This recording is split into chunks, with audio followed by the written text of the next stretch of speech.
Hello everyone, welcome to the webinar Inside Your Exhibiting Numbers, Budgeting, Money Management, and Measuring Performance, Value, and ROI.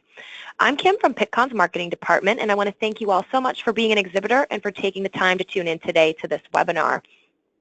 This webinar is part of our commitment to exhibitor education and adding value to your whole Pittcon exhibit package. In addition to this webinar, we have an entire web page dedicated to exhibitor success.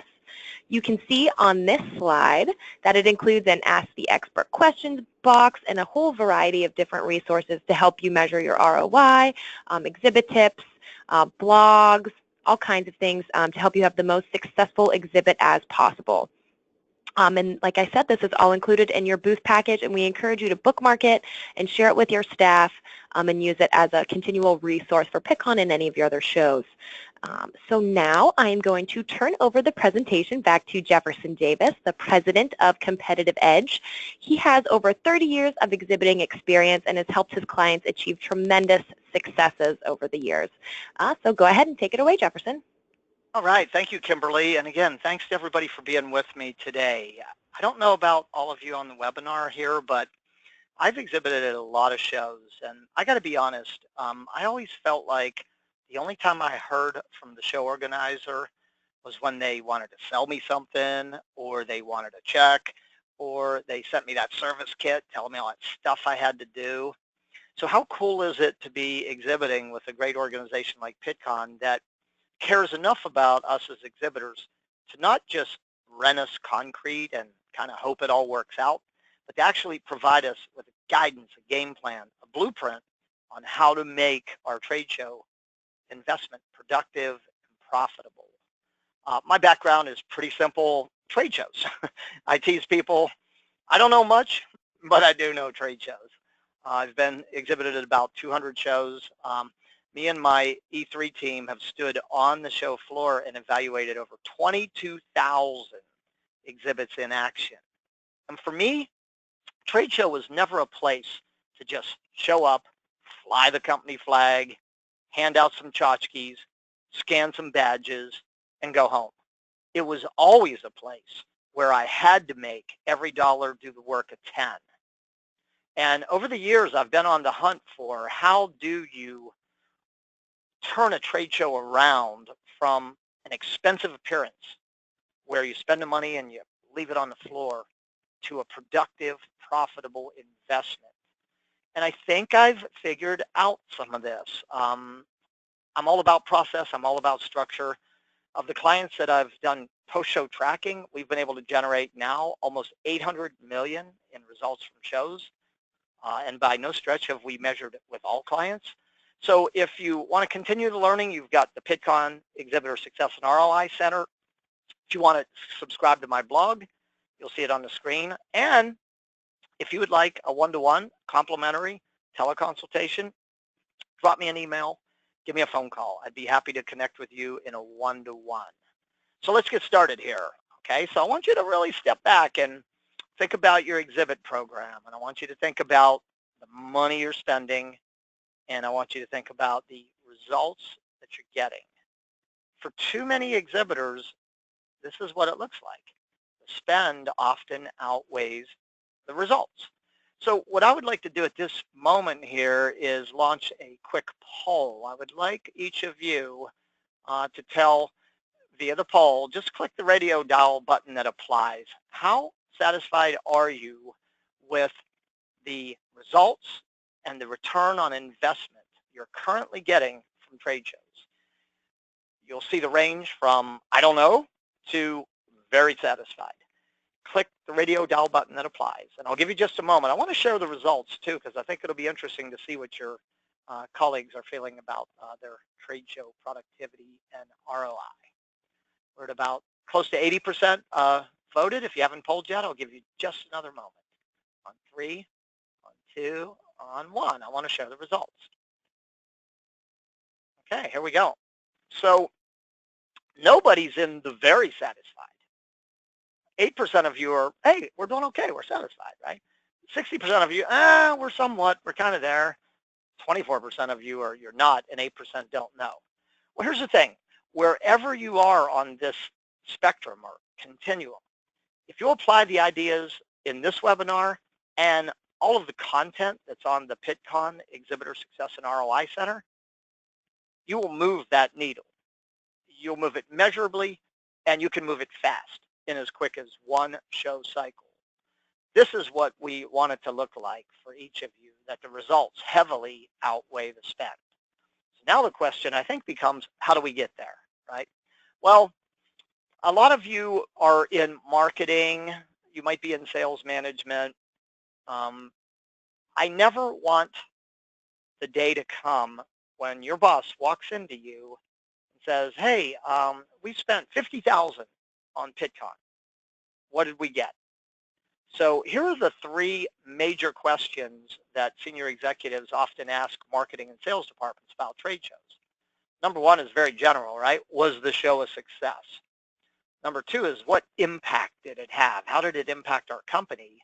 And number three, what was the return on investment? So this is a really good time to kind of gut check and ask yourself, could you answer these questions? Could you answer them specifically?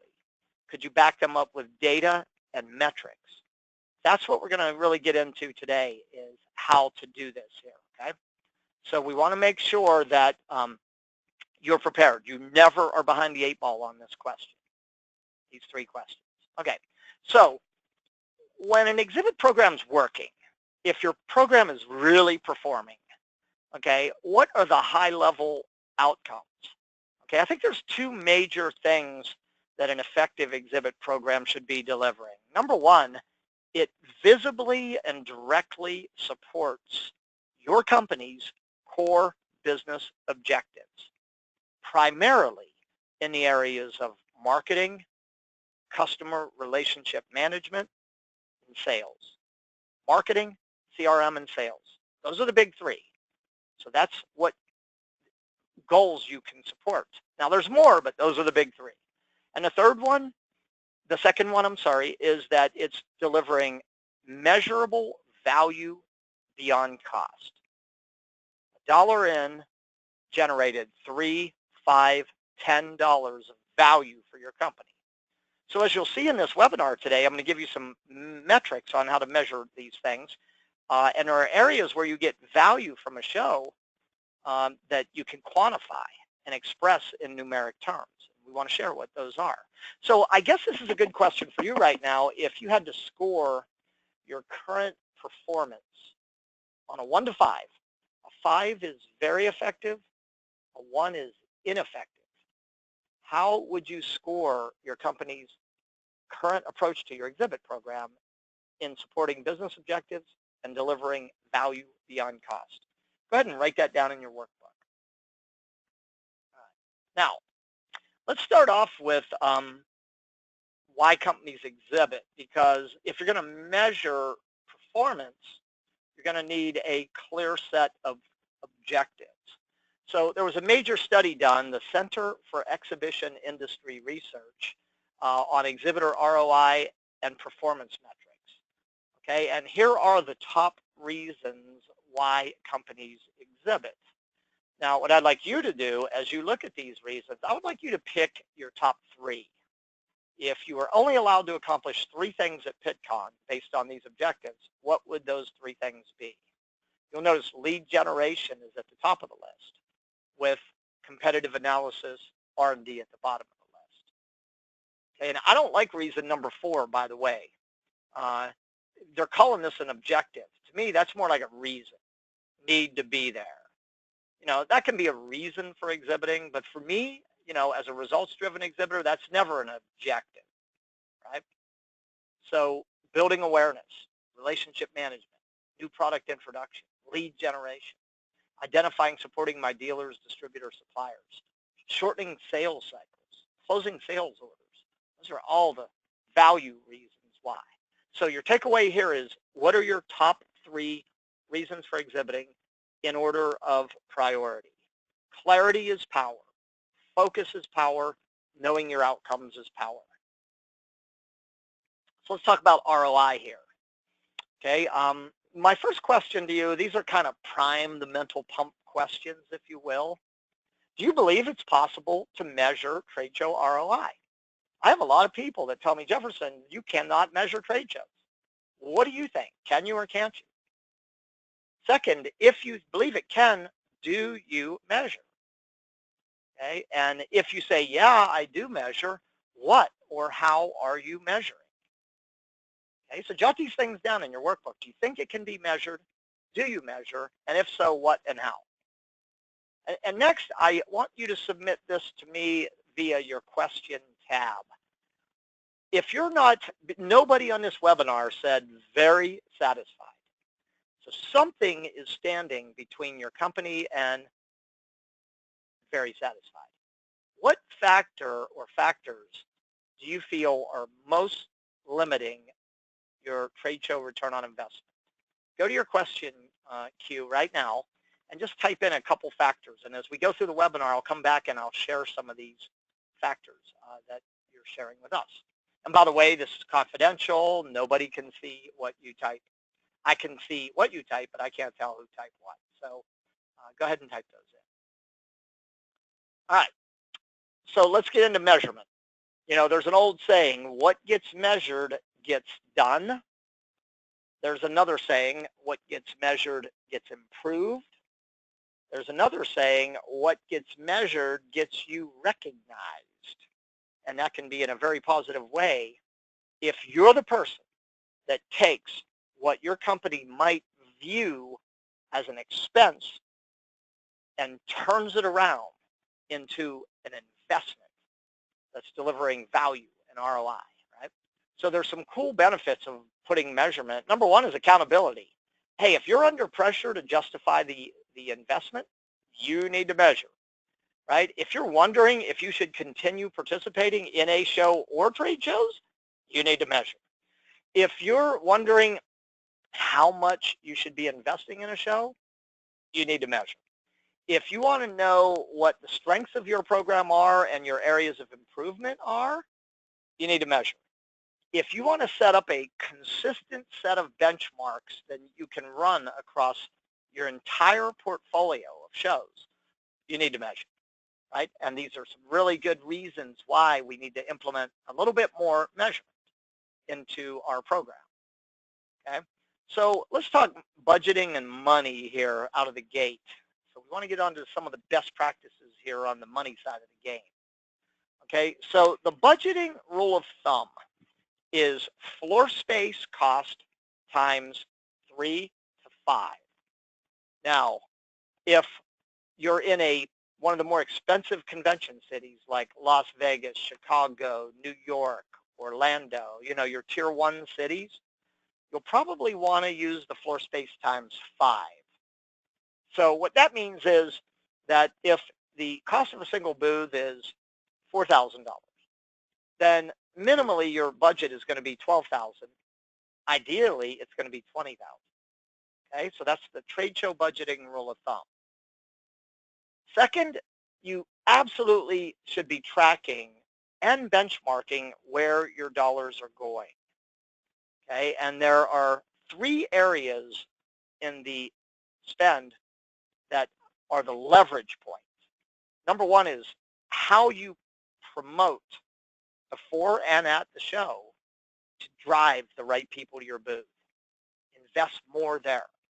Number 2 is delivering a quality visitor experience. That means your exhibit, your product or service presentation.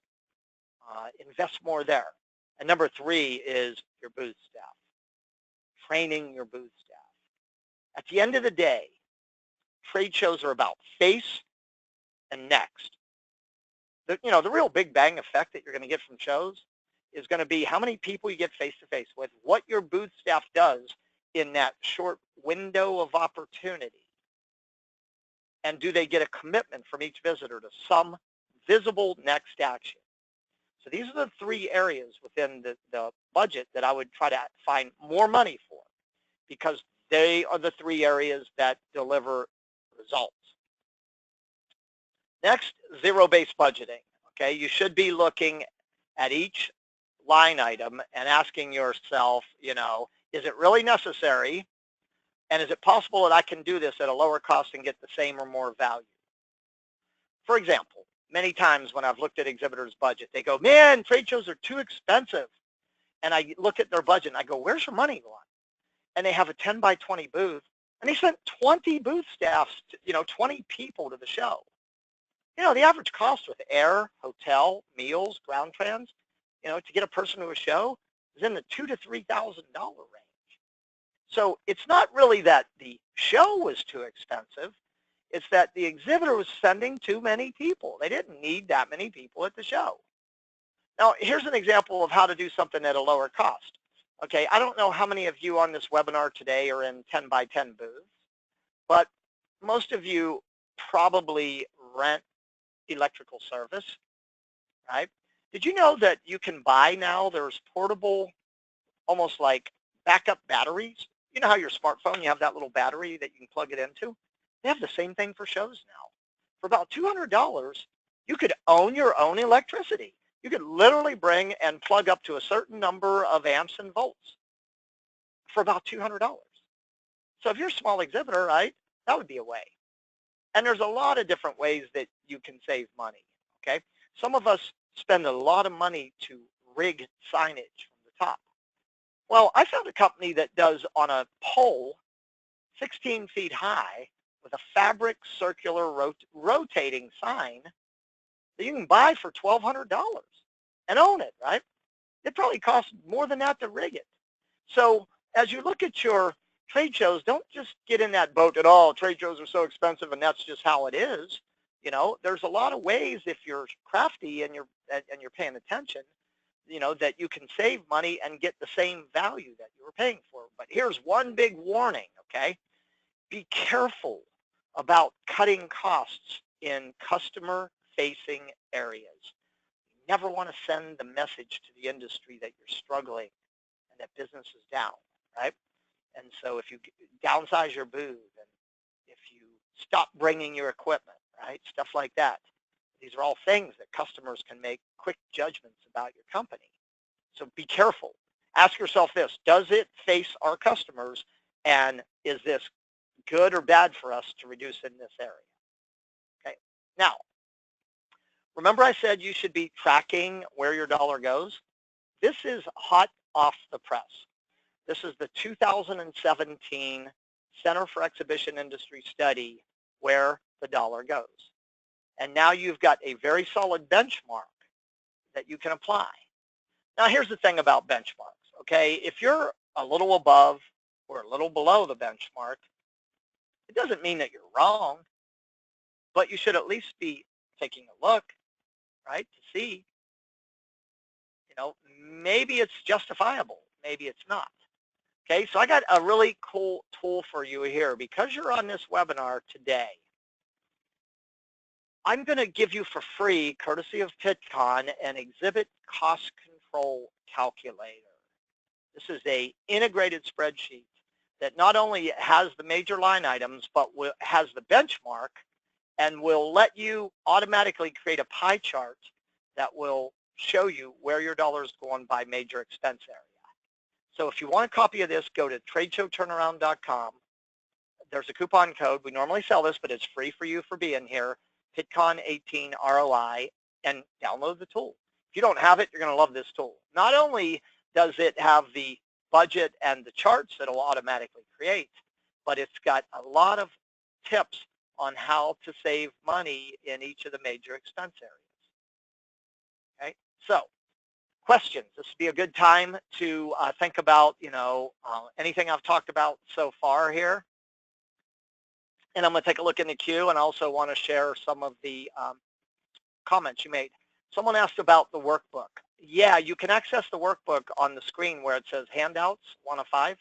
Click on the handout tab, print the workbook. I strongly encourage that you download the workbook. Someone said it's difficult to assign a specific sale to a trade show. Another person said long sales cycles. Somebody said, tracking the sale to the show, and it can be misrepresented, which is true, right? Someone else said very long sales cycles, sometimes over a year. Okay, so those are some of the factors. And I'm going to hit some of those points in terms of how to track that. I'm going to give you some data on how to measure. There's a few more questions in there, but I'm going to come back to those as we go through the content. So if you have more questions, good time to type them and press send. All right, so what are exhibitors measuring today? Okay, back to the CEIR study. 62% of exhibitors say they're using ROI metrics. The top two are the sales revenue to the cost of exhibiting and the sales revenue potential to the cost of exhibiting. The performance metrics, 86% of exhibitors say they're using performance metrics. Number of leads, number of qualified, the quality of the leads, the number of meetings with prospects, and the number of meetings with customers. These are the top metrics that exhibitors are using to measure ROI and performance. So what I'm going to do in the rest of our time together over the next 20 minutes is I'm going to take you on a deeper dive on some of these metrics. I'm going to hit financial performance metrics so you can assess the value and report the value that you're getting. And I'm going to hit some of the performance metrics. I won't have time to do them all, but I'll hit some of them, the ones that are in bold here. So hopefully you have your pen and you've got a calculator because we're going to get into the woods now. All right. This first one is a performance goal setting tool and a metric. See, trade shows are really about face. You have a limited amount of capacity for face. I think you need to calculate that. So Pittcon has 24 exhibiting hours. Run this formula with me, by the way. How many people are going to be standing in your booth for the purpose of talking to visitors? In my example, 2. The staffing rule of thumb is 50 square feet per exhibit staffer. So if you are going to try to cram 4 of your booth staff in a 10 by 10 booth, you're going to have a problem. You know what that problem is? No space for attendees. So adhere to the staffing rule of thumb. Okay, now that's going to give you your staff hours. The next piece of the puzzle is if you're standing in the booth looking like you want to talk to visitors, is it possible? Is it realistic that you or me or any one person could talk to 3 visitors on an average hour? What about 4?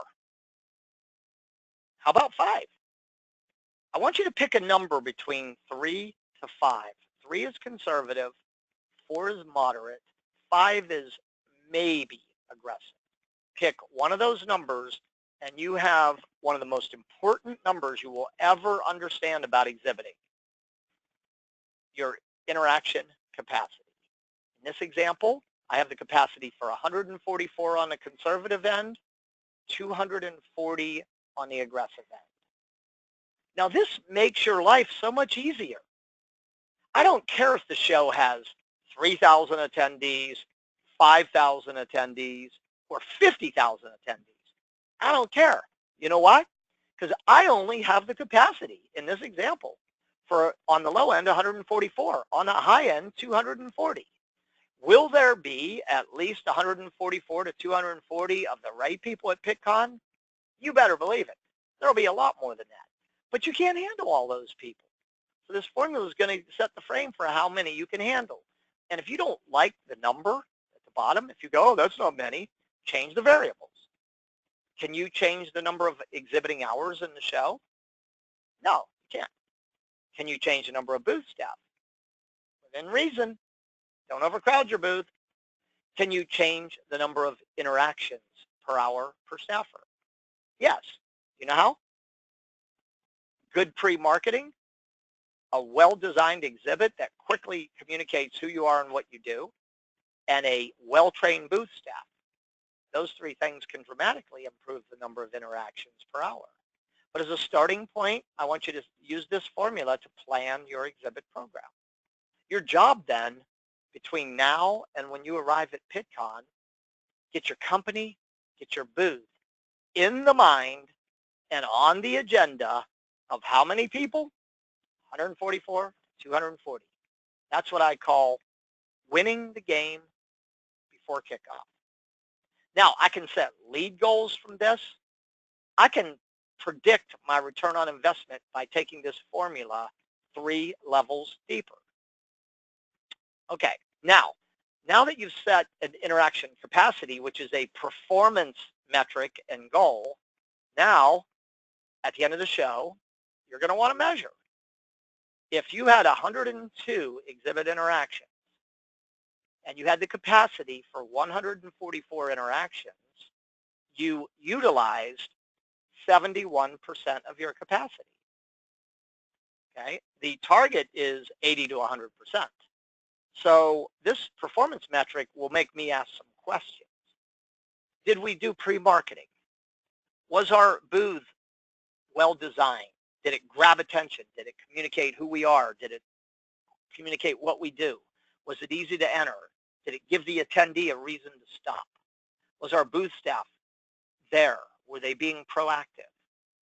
Okay, so this is a performance metric. Now I have a benchmark. At Pittcon 18, we did 71% capacity. I'm going to try to get that up to 90% at my next Pittcon, maybe even 100. Exhibit attraction efficiency. This is another performance metric. Okay, so I attracted 102 people to my booth. When I went inside the numbers and I looked at the industry, the market, the specialty, the location, the job functions, the titles, the geographical areas, however I define my target visitor, I found that there were 340 profile matches in the show audience. Okay, so I was able to attract and interact with 30% of my target audience. The benchmark is 45%. I have room for improvement. For my next show, I'm going to be working on how do I get more of the right people to my exhibit to interact. This performance metric is telling me that I need to do this. The opportunity's there. I just need to get sharper at what I'm doing. Staff interaction rate. 102 people that entered my booth were engaged by staffers. 123 visited my booth. Our staff interaction rate was 83%. I don't like that. For me, I don't think any visitor should enter and exit your booth unengaged by a staffer. So I'm going to use that to coach my booth staff on, hey, we're buying these interactions. You know, we cannot let people walk into and exit our booth unengaged. Performance metric. Here's a financial performance metric. Cost per interaction. Okay, so if you have a chief financial officer or a CEO or a chief marketing officer who's coming to you and saying, wow, you know, we spent a lot of money there. What did we get? Cost per interaction is a really powerful metric. Here's how it works. The budgeting rule of thumb, floor space times 3, right? So in this example, your total investment would be $8,700, which is $2,900 for a single booth space times 3. And I had 102 face-to-face interactions in my exhibit. My cost per interaction was $85. Now that raises a question. Is that good? Is that bad? Is it high? Is it low? Well, what are you comparing it to?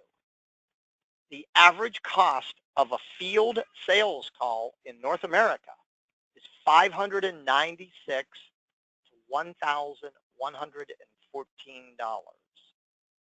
Are you seeing what I'm seeing here? I'm going to show you how to use that in a moment, but I want you to track your cost per interaction. It's what you're paying to put your company identity, your product services, your staff face-to-face with an exhibitor in your exhibit. $85, right?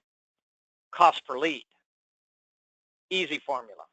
Total show investment divided by number of leads captured equals cost per lead. So that once again raises the question, is it good? Is it bad? Is it high? Is it low? Well, what are we comparing it to? According to exhibit surveys, the average cost of a B2B trade show lead is $283. So you're a little below the average. That's good. But I think there's a more important number to compare that to. It is the potential revenue value of the lead or the value of a customer. Here's an example. If you had a $500 sale amount and you had a $200 and rounding up $50 cost per lead, you have a problem. 50% of your revenue will be devoured by lead acquisition cost. On the other hand, if you have a $25,000 value of a customer and you have a cost per lead of rounding up 250, you're in good shape. So I want you to track, measure cost per lead. I want you to contrast it with the average, and I want you to contrast it with the average value of a customer. And also, you could run this metric across your entire portfolio of shows. And you could compare it to other lead generation marketing channels that you use. What if in one show, your cost per lead was $1,700, and in Pittcon it was $248? I think you'd want to be looking under the hood, right? What's going on here? Why was it so much higher, right? So cost per lead, financial performance metric. Performance metric. Trade shows are about face and next. What's really going to determine your exhibiting ROI is the number of people you meet and the number of those people that take some next action with you. So we're going to call that next action a lead. So I had a goal of 50 qualified leads. I captured 35. How did I do? Well, I achieved 70% of my goal. 50% of those were A leads, 35% were B leads, and 15% were C leads. Okay? So now I can measure what? The performance of my lead generation and the quality of lead by priority code. Good performance metric. Some of you that are in marketing, and many of you earlier, you said, I have long sales cycles. Very difficult for me to close the loop and trace it back to a show. Well, here's a great metric for you to use, the potential revenue value of your leads. So here's the example. Let's say that of my 32 leads, 18 of those were A and B level in terms of quality. I'm not even using my C's. I'm only using my A and B's, right? And let's say that my average sale amount is $5,000. Well, I generated $90,000 of A and B potential revenue for my company. Now, when I divide that by my total investment in the show of $8,700, look at this. I have a soft dollar, which I'll explain in a minute, return on investment. $1 in generated $10.34 of A and B level potential revenue for my company. Even if I can't close the loop on my leads, I've already proven that I generated financial value far beyond cost. Another thing you could be tracking is, many of you again said that you have long sales cycles. So one of the metrics you could be tracking is at what stage of the sales cycle are these leads at, one, and did the interaction in the booth move them to the next stage? So this is an example just to get you thinking. Excuse me. Initial contact, 6 of my leads. Discovered a need, 5. Presented a solution to them in the booth, 13. Generated, delivered a proposal, 6. Received a signed contract, 5. So tracking lead movement through the sales cycle, at what stage were they when they entered the booth, And did the interaction in the booth move them forward? I think what you'll find over time is that trade shows have the power to shorten or compress selling cycles if you're using them smartly. So for those of you with long sales cycles, using the stage, the milestones of the stage would be a very smart way for you to determine how are trade shows impacting your sales cycle. Okay? So let's talk return on investment here. Okay? If you're not at one-to-one, if you invest $8,700 in the show and you cannot track $8,700 of revenue back to the show, that is your first target, one-to-one. Dollar in, dollar back. Now that's not very exciting, is it, right? That would be like if you handed me $1 and I looked at it and said, oh, cool, and I gave it back to you. You would go, well, what was that for? I guess it's not as bad as if I just put the dollar in my pocket and walked away, right? So, but if you're not at that target, that's your first target. Next, 3 to 5. You hand me $1, I give you $3 or $5 back. That's better, right? The next level, once you get to the 3 to 5 level, as high as you can go. I have exhibiting clients that are getting a 45 to 1 return on their trade show investment. Dollar in, $45 in measured revenue back. So how high can you go? Well, pretty high, right? Pretty high.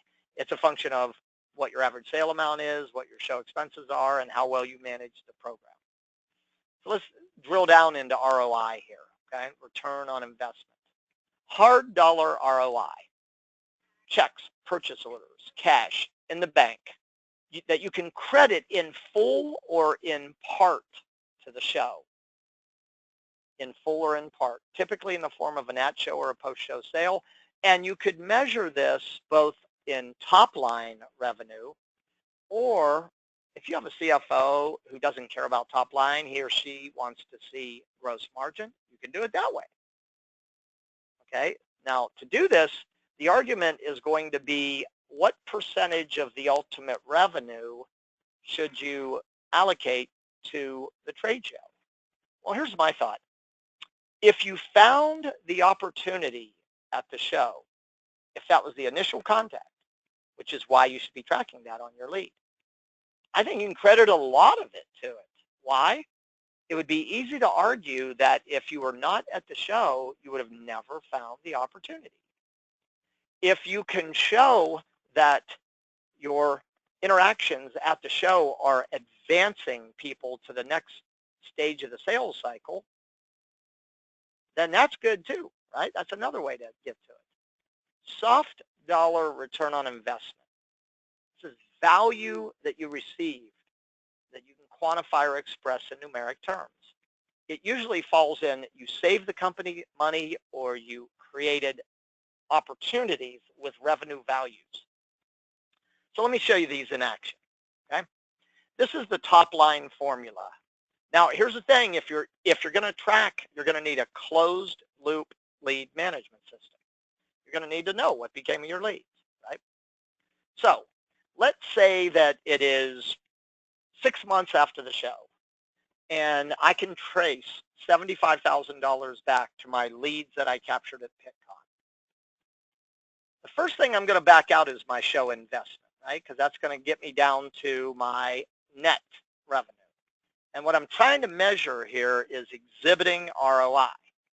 So when I divide my 8,700 into my 66,300 net, $1 in generated $7.62 of top line revenue. That's return on investment. Gross margin.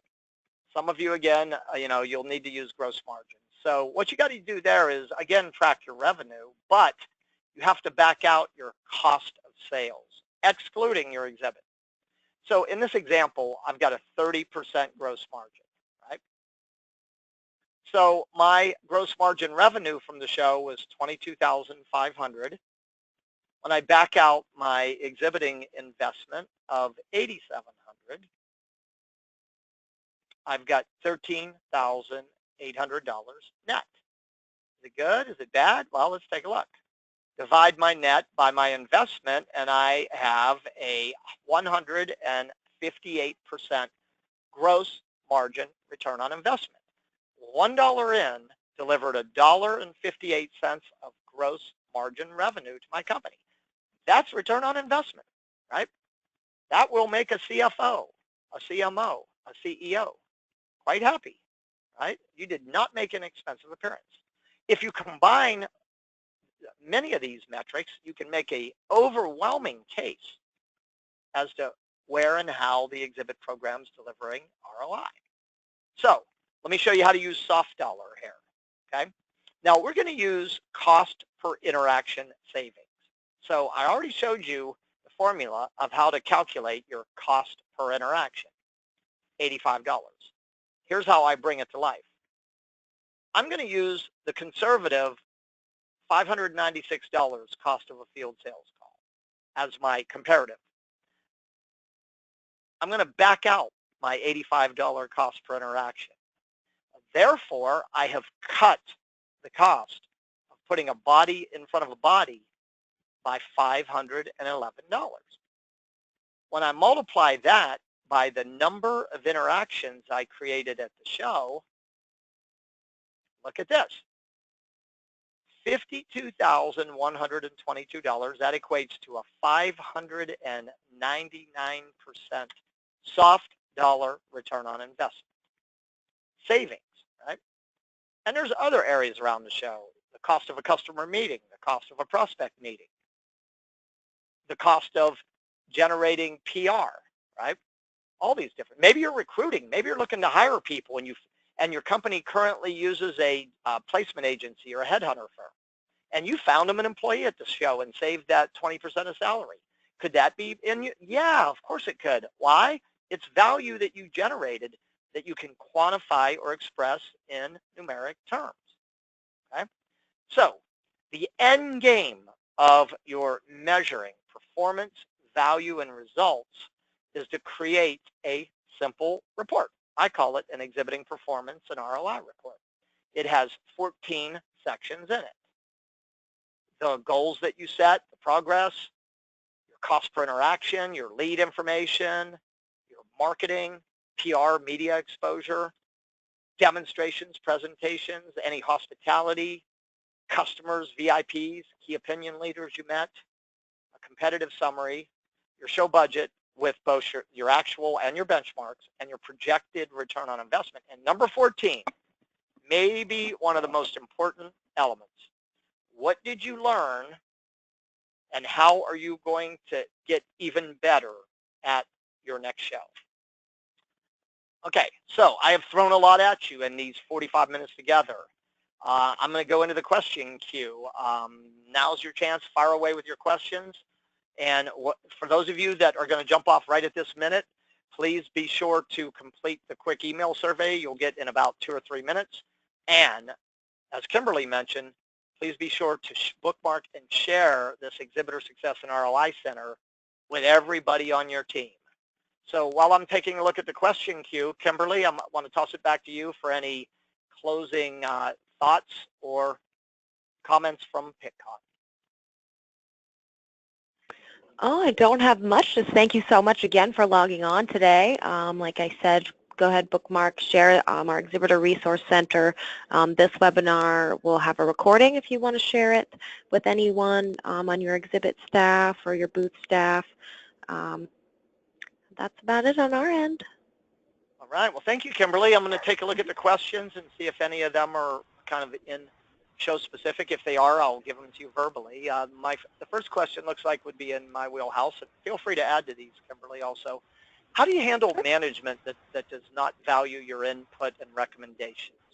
The key to getting buy-in from anybody, if you're talking to a vice president of sales, what you've got to do is try to figure out what are his or hers goals, departmental goals, and you've got to get him or her to see how the exhibit program supports his or her goals.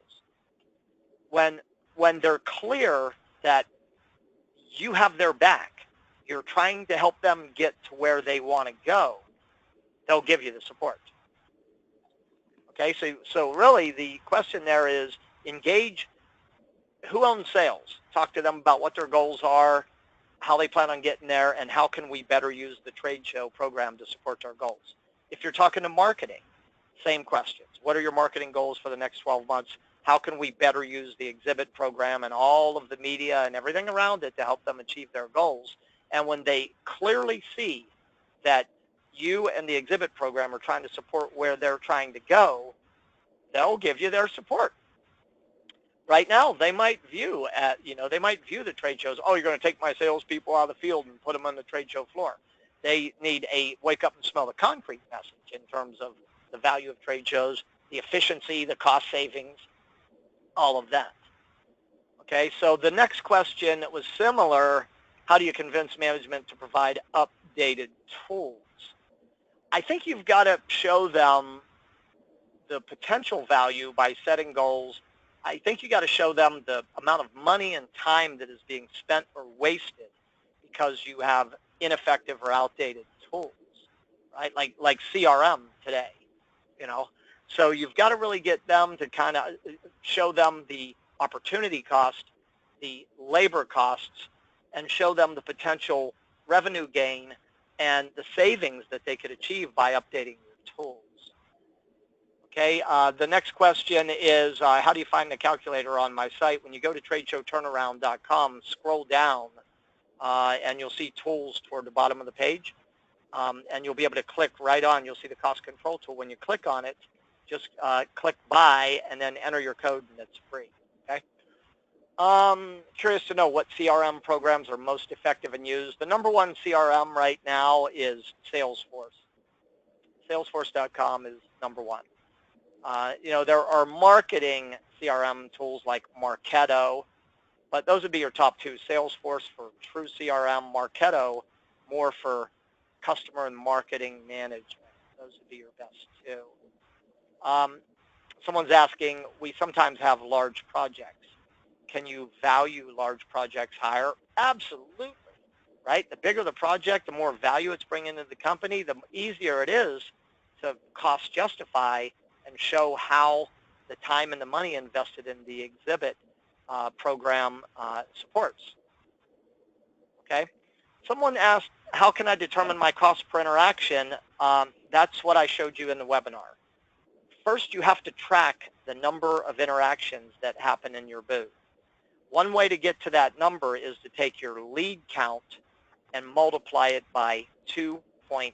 For example, if you captured 100 leads and you didn't keep track of how many interactions in your booth, just multiply your 100 leads times your 2.4, and that would give you 240. That is a ratio called stop to interest ratio. 1 out of 2.4 visitors to the average booth are interested enough to request information or contact. Therefore, you could use that as a kind of quick and dirty way to get to what your total booth traffic was. Then you would just take your 240 and divide it into whatever your total investment in the show is. Someone asked, is this presentation available for download? We are recording it, and we will upload it for unlimited replay viewing on the Pittcon Exhibitor Success and ROI Center. All right, well, that is all I'm seeing for questions. Again, I want to thank everybody for logging in. Let today be a beginning, not an end. I think everyone on this webinar knows a lot about exhibiting, but I think there's so much more to be learned. Things are changing fast. What got you to where you are today might not sustain you for another 5 years. Stay hungry, stay green, keep learning, and most importantly, use what you learn. Because if you will, I can close this webinar not by wishing you a more successful Pittcon. If you will use the ideas in this webinar and all of the resources on the Pittcon Exhibitor Success and ROI Center, I don't have to wish you a better trade show. I guarantee you'll have a more successful show. It's up to you to take what you learned and put it to action. So thanks for logging in, everybody. Have a great rest of the day. We will see you at Pittcon very soon.